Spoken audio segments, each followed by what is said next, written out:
Hello friends, આજે આપણે ધોરણ 6 વિષય ગણિત વિકાસ મૂલ્યાંકનલક્ષી એસાઇનમેન્ટ 2025માં પ્રશ્ન નંબર 4નું સોલ્યુશન જોવાના છે। જો વિદ્યાર્થી મિત્રો હજુ સુધી આપણી ચેનલને સબસ્ક્રાઇબ ના કરી હોય તો કરી લેજો। બાજુમાં આવેલા બેલ આઇકન દબાવી દેજો જેથી આવનારા વિડીયો નોટિફિકેશન તમને મળતું રહે। ચાલો આપણે સોલ્યુશન જોઈ લઈએ। પહેલું છે પ્રશ્ન નંબર 4 ચિત્ર આલેખ પરથી પ્રશ્નોના જવાબ લખો। ચેપ્ટર નંબર 9માંથી પૂછાશે। હવે પહેલું જોઈ લઈએ। કેટલીક વ્યક્તિઓની મીઠાઈની પસંદગી ચિત્ર આલેખ નીચે દર્શાવ્યા છે। જો ચિત્ર આલેખમાં એટલે કે અહીંયા ગોળ મીંડું જે પાડ્યું છે 5 વ્યક્તિઓનું પ્રમાણ હોય તો આપેલ પ્રશ્નોના જવાબ લખો। અહીંયા વિદ્યાર્થી મિત્રો ધ્યાનપૂર્વક તમારે કોષ્ટકનો અભ્યાસ કરી લેવાનો છે। તો પેંડા, લાડુ, બરફી, જલેબી, ગુલાબજાંબુ અને મોહનથાળ। તો પેંડા કેટલા વ્યક્તિને પસંદ છે કે ભાઈ 25 વ્યક્તિઓને પસંદ છે। તો એક મીંડું બરાબર 5 વ્યક્તિઓ અહીંયા આપી દીધા છે। તો આપણે અહીંયા 1 2 3 4 ને 5 પાએ 25 થાય વ્યક્તિઓ। લાડુમાં થશે 15, બરફીમાં થશે 30, જલેબીમાં થશે 30, ગુલાબજાંબુમાં થશે 40 વ્યક્તિઓ અને મોહનથાળમાં થશે 10। હવે પ્રશ્નોના જવાબ જોઈ લઈએ। તો જવાબ પહેલો સવાલ થશે કઈ બે મીઠાઈઓની પસંદગી કરનારી વ્યક્તિઓની સંખ્યા સરખી છે। તો બેનોની સરખી છે એટલે આ બે સરખી છે। જવાબમાં શું આવશે? બરફી અને જલેબી। બીજું છે લાડુ પસંદ કરનાર વ્યક્તિઓની સંખ્યા કેટલી છે? તો લાડુ પસંદ કરનારની વ્યક્તિઓની સંખ્યા 15 છે। ત્રીજું લાડુ કરતાં પેંડા પસંદ કરનાર વ્યક્તિઓની સંખ્યા કેટલી વધુ છે? તો અહીંયા આવશે ત્રીજામાં આવશે 10 વધુ છે। ચોથું કેટલી વ્યક્તિઓને ગુલાબજાંબુ પસંદ છે? તો અહીંયા તમે જોઈ શકો 40 વ્યક્તિઓને ગુલાબજાંબુ પસંદ છે। હવે સૌથી ઓછી મીઠાઈ કઈ મીઠાઈ પસંદ છે અને કેટલા વ્યક્તિઓ છે?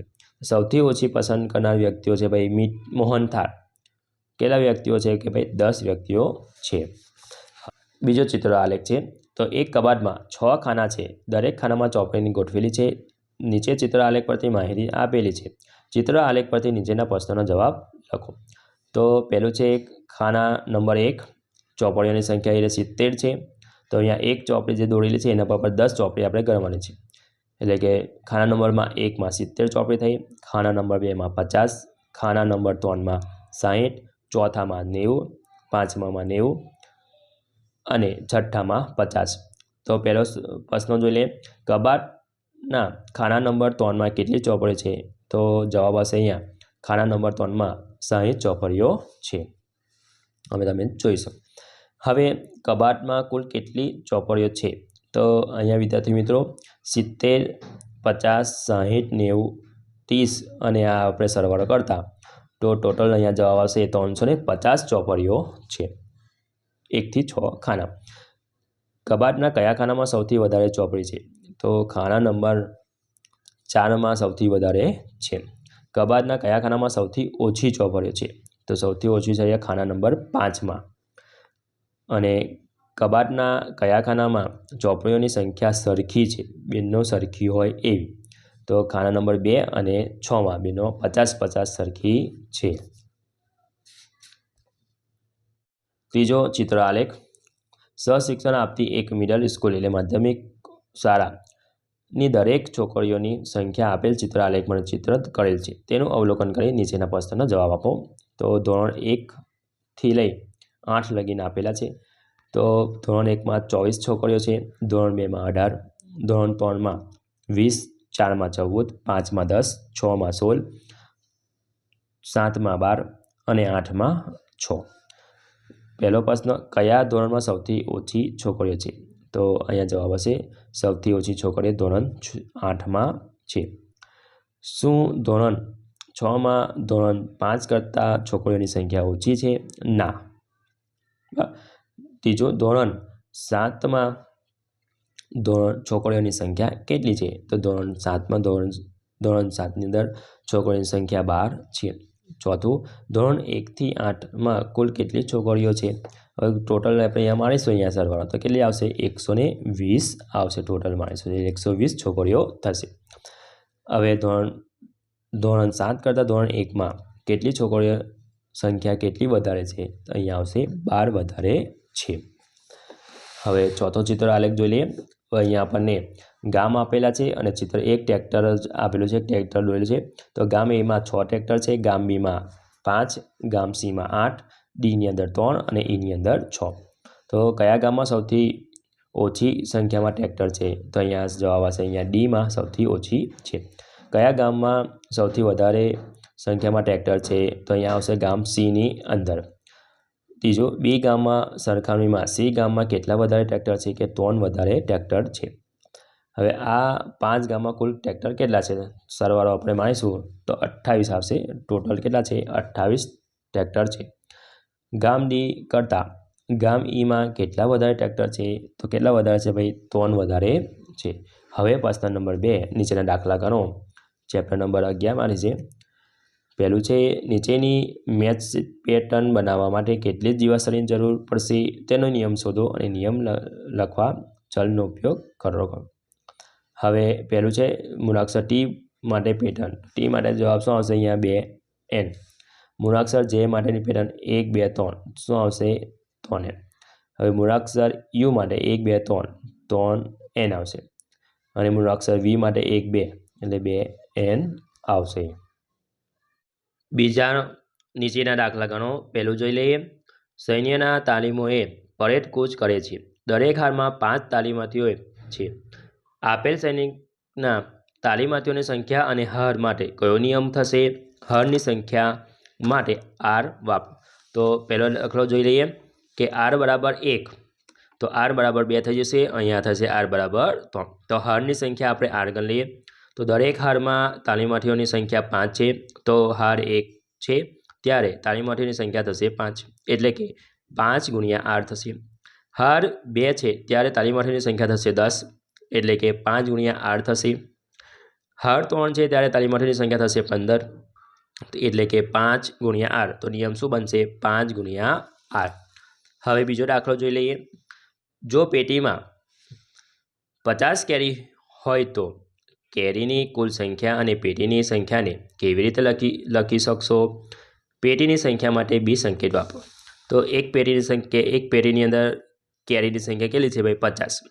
પેટીની સંખ્યા કેટલી છે? બી. તો એક પેટી હોય ત્યારે કેરીની સંખ્યા 50 એટલે કે 50 ગુણ્યા બી.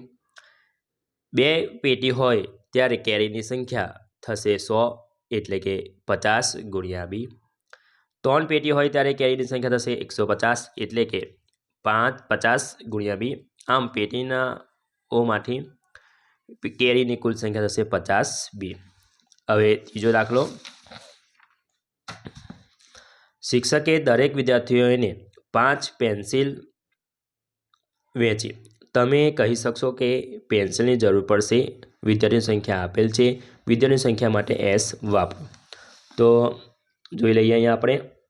તો વિદ્યાર્થીની સંખ્યા x છે તો દરેક વિદ્યાર્થીને આપતી પેન્સિલ 5. તો એક વિદ્યાર્થીઓ હોય ત્યારે અપાતી પેન્સિલ 5 એટલે કે 5 ગુણ્યા એસ. 2 વિદ્યાર્થીઓ હોય ત્યારે અપાતી પેન્સિલ 10 ગુણ્યા 5 ગુણ્યા એસ થશે. 3 વિદ્યાર્થીઓ હોય ત્યારે અપાતી પેન્સિલ 15 એટલે કે 5 ગુણ્યા એસ. માટે એસ વિદ્યાર્થીઓ માટે જોઈતી પેન્સિલ 5s. હવે આપણે ચોથો જોઈ લઈએ. એક પક્ષી 1 મિનિટમાં 1 કિલોમીટર ઉડે છે. જો તે 30 મિનિટ ઉડે તો કેટલું અંતર આવરી શકશે? તે તમે કહી શકશો. ઉડવાનો સમય માટે ટીનો ઉપયોગ કરો. તો અહીંયા દાખલો આપણે ગણેલો છે. તો પક્ષીને ઉડવાનો સમય છે મિનિટ કહીએ તો 1 મિનિટમાં કપાતું અંતર 1 કિલોમીટર અને 1 મિનિટમાં થાય ત્યારે પક્ષી 1 કિલોમીટર અંતર કાપ્યું હોય એટલે કે થશે અહીંયા એ 1 ગુણ્યા ટી. 2 મિનિટ અંતર થાય ત્યારે પક્ષી 2 કિલોમીટર અંતર કાપ્યું હશે એટલે કે થશે ટી ગુણ્યા 1. તો આમ ટી સમય માટે કપાતું અંતર ટી થશે. હવે વિદ્યાર્થી મિત્રો આપણે ત્રીજું જોઈ લઈએ. સૂચના મુજબ કરો. પહેલો છે નીચેની આકૃતિ એલ મુજબ મૂળાક્ષર પેટર્નને દિવાસળી વડે બનાવેલ છે. આકૃતિના આધારે કોષ્ટક પૂર્ણ કરો. તો પહેલું છે બીજો અને સી આપેલ છે. તો રચના એલની સંખ્યા એ તો જરૂરી દિવાસળી કેટલી થશે? 2. સંખ્યા 2માં છે તો 4 થશે. એલની સંખ્યા 3 હશે તો આપણે અહીંયા કેટલી જરૂર પડશે? 6 જરૂર પડશે. એ જ રીતે જો જરૂરી દિવાસળી 8 હોય તો અહીંયા કેટલી જરૂર પડશે? આપણે 4. તો અહીંયા 5 હોય તો 5 દુ 10. હવે બીજું એક નોટબુકની કિંમત 5 રૂપિયા છે. આ માહિતીના આધારે નીચેનું કોષ્ટક પૂર્ણ કરો. જરૂરી નોટ 1 નોટબુકની 5, 2ની 10, તો 3ની કેટલી થશે 15, 4ની થશે 20 અને 5ની થશે 25. બરાબર છે. એ જ રીતે આપણે ત્રીજો દાખલો જોઈ લઈએ. નીચેની આકૃતિની ત્રિકોણની મેટ્રિક્સ મેટ્રન દર્શાવેલ છે, તેમાંની સામાન્ય નિયમ તારવો કે જે ત્રિકોણની સંખ્યા પદમાં જરૂરી દિવાસળી બનાવે છે. અહીંયા આપણને ત્રિકોણ આપેલું છે ABCD અને અનંત સુધી. હવે જોઈ લઈએ આપણે ત્રીજો દાખલો. તો પહેલો દાખલો છે અહીંયા A ત્રિકોણની સંખ્યા. હવે અહીંયા ત્રિકોણની સંખ્યા કેટલી છે આપણી પાસે 1. દિવાસળીની સંખ્યા કેટલી થશે 3, એટલે 2 × 1 + 1. હવે B છે ત્રિકોણની સંખ્યા 2 છે, તો દિવાસળીની સંખ્યા થશે 5, તો 2 × 2 એટલે +1. C ત્રિકોણની સંખ્યા 3, તો દિવાસળીની સંખ્યા થશે 7, તો 2 × 3 + 1. D ત્રિકોણની સંખ્યા 4, તો દિવાસળીની સંખ્યા થશે 9, એટલે 2 × 4 + 1. તો ત્રિકોણની સંખ્યા n લઈએ તો દિવાસળીની સંખ્યા થશે 2 × n + 1, એટલે કે 2n + 1. એટલે જરૂરી નિયમ શું બનશે 2n + 1. એ આકૃતિમાંની દિવાસળીની ગોઠવેલ છે જુઓ, અને દિવાસળીની સંખ્યાના આધારે ચોરસ માટેનો નિયમ તારવો. અહીંયા આપણે આકૃતિ આપેલી છે વિદ્યાર્થી મિત્રો. હવે એનો આપણે જવાબ જોઈ લઈએ. ચોથોમાં એ થશે ચોરસની સંખ્યા 1, તો દિવાસળીની સંખ્યા થશે 4, 3 × 1 + 1. B ચોરસની સંખ્યા થશે 2, તો દિવાસળીની સંખ્યા થશે 7, એટલે 3 × 2. અને C થશે ચોરસની સંખ્યા 3 છે, તો દિવાસળીની સંખ્યા થશે 10, 3 × 3 + 1. D ચોરસની સંખ્યા થશે 4, તો દિવાસળીની સંખ્યા થશે 13, તો 3 × 4 + 1. ચોરસની દિવાસળી n લઈએ તો દિવાસળીની સંખ્યા 3 × n + 1 બરાબર 3n + 1. એટલે જરૂરી નિયમ શું બનશે 3n + 1. ચેપ્ટર નંબર 12 માંથી જોઈ લઈએ. દરેક બોક્સમાં જવાબ લખો. તો પહેલું છે 3/4 બરાબર 9/12, એટલે કે 3 તાલી 9, 4 તાલી 12. તો અહીંયા 4 ચોક 16, તો અહીં 4 તાલી 12 આવશે અહીંયા, એટલે 4 ચોક 16 થશે.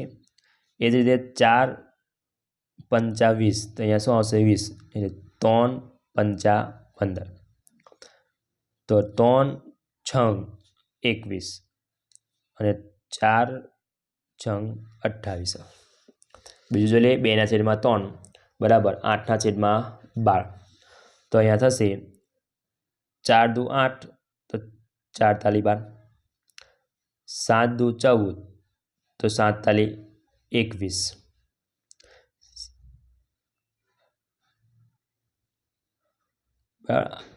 8 તાલી 24, 8 દુ 16, 11 તાલી 33, 11 દુ 22 આવશે. ત્રીજું જોઈ લઈએ 2/5 બરાબર 4/10, 5 દુ 10, 2 દુ 4, તો 5 તાલી 15, તો અહીંયા 3 વડે 3 દુ 6 આવશે. 5 દુ 10, પાયે પાયે 25, 5 સત્તા 35, 7 દુ 14 આવશે. ચોથું 3/7 બરાબર 6/14 થશે. અહીંયા 3 દુ 6, તો 7 દુ 14, 3 તાલી 9, તો અહીંયા 3 વડે 7 તાલી 21 આવશે. 7 પંચા 35, 5 તાલી 15. હવે આવશે 7 અઠ્ઠા 24, તો 8 × 7 એટલે આવશે 56. પ્રશ્ન નંબર 4 ક નીચેની આકૃતિઓના ક્ષેત્રફળ શોધો. ચેપ્ટર નંબર 10 માંથી તો પહેલું છે, તો પહેલામાં આવશે 41 ચોરસ એકમ. બીજામાં આવશે અહીંયા પહેલામાં 41 ચોરસ કિલોમીટર. આ રીતે વિદ્યાર્થી મિત્રો આખા ખાના કેટલા ગણ લેવાના છે 1 2 બરાબર છે. આ 1 2 3 4 5 6 7 8 9 10 11 12 13 14 15 16 17 18 19 20 21 22 23 24 25 26 27 28 29 30 31 32 33 34 35 39 40 અને 41 થઈ ગયું. એ જ રીતે અહીંયા ગણીશું આપણે બીજું બીજામાં આવશે અહીંયા આગળ લઈશું 1 2 3 4 5 6 7 8 9 10 11 12 13 14 15 16 17 18 19 20 21 22 23 24 27 28 29 અને 30 અહીંયા આવશે 30 ચોરસ એકમ. ઓકે, તો હવે આપણે એ જ રીતે અહીંયા ત્રિકોણ છે ત્રીજું, તો અહીંયા આવશે 18 ચોરસ એકમ અને ચોથામાં આવશે 51 ચોરસ એકમ. જો વિદ્યાર્થી મિત્રો આ મારો વિડીયો ગમ્યો હોય તો લાઈક કરજો, તમારા ફ્રેન્ડ સાથે અચૂકથી શેર કરજો. હજુ સુધી આપણી ચેનલને સબસ્ક્રાઈબ ના કરી હોય તો કરી લેજો, બાજુમાં આવેલા બેલ આઇકન દબાવી દેજો, જેથી આવનારા વિડીયો નોટિફિકેશન તમને મળતો રહે. Thank you.